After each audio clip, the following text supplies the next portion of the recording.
parle nickel depuis 3 jours et encore aujourd'hui.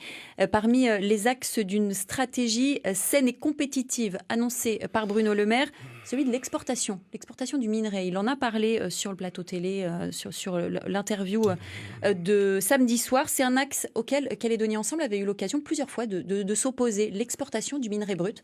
Aujourd'hui, ça a changé? C'est exact, parce que nous considérons toujours que le minerai qu'on extrait de notre sous-sol, il doit être transformé localement, parce que la valeur ajoutée, elle est 2 à 5 fois plus importante lorsque le minerai est transformé localement que lorsqu'il est exporté brut. Donc ça a été notre position depuis l'origine, et on n'a pas varié. La question aujourd'hui se pose différemment. Voilà. Ce que je veux dire, c'est qu'on a clairement des industriels qui sont en train de couler. Ils sont en train de couler d'abord parce que ils n'ont pas été bons.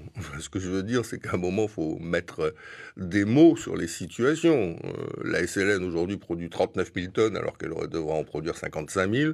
L'usine du Nord en produit 25 000, je crois, alors qu'elle devrait en produire au moins 50 000.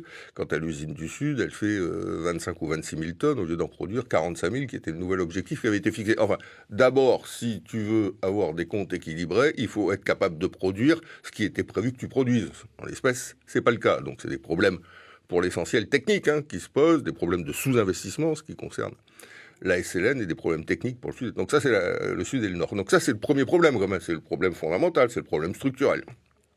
Le deuxième problème majeur, c'est que personne n'a anticipé les évolutions du marché dans ces grands groupes. Et donc, à la sortie, on se retrouve gros gens comme devant, parce qu'on produit du ferro-nickel pour faire de l'acier inoxydable, au lieu de produire du nickel batterie. Et on n'a pas le produit intermédiaire qu'on appelle l'AMAT, qui nous permettrait, le cas échéant, d'orienter en fonction des opportunités du marché. Donc ça, c'est le deuxième aspect des choses qui est quand même fondamental, c'est des erreurs stratégiques qu'on paye aujourd'hui. Et puis enfin, le troisième élément, et ça, c'est notre responsabilité collective, État, Nouvelle-Calédonie, industrielle, c'est qu'on a une énergie.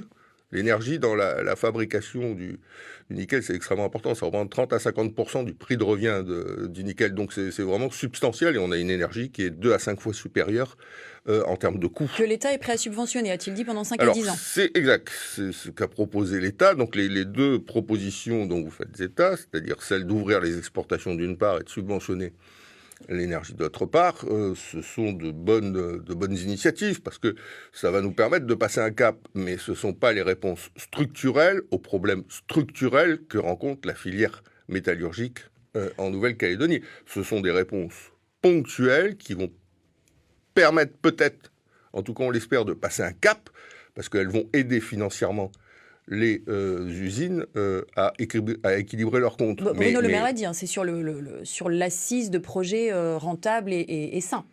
En l'espèce, oui, d'accord, mais on ne peut pas dire tout et le contraire de tout. Enfin, ce que je veux dire, c'est qu'on a des privés dans ces industries, dans ces sociétés qui nous disent on ne veut plus investir. Vous l'avez entendu comme moi, Cognambo l'a dit. Prony, il n'y a personne pour investir, puisque Trafigura a juste 19%, c'est pas un industriel, et il se remplit juste les poches avec l'exclusivité de la commercialisation de la production des produits de l'usine du Sud. Donc, les industriels, ils disent d'abord ça. Alors, ils l'ont dit, ils l'ont répété. Donc, bien sûr qu'il faut des industriels qui investissent dans l'outil de travail. C'est quand même pas l'État ou la Nouvelle-Calédonie qui va investir dans l'outil de travail. Donc ça, c'est le point numéro 1. Mais les solutions qui sont proposées, elles vont permettre de passer un cap, le cap peut-être des 2 ou 3 prochaines années. Donc c'est une bonne chose, le temps notamment, et ça c'est un investissement majeur de l'État, que les 5 milliards d'euros soient mis dans la centrale électrique. Et ça c'est quand même capital, parce que ça va changer la vie des industriels en termes de compétitivité aussi. Mais ce ne sera pas suffisant.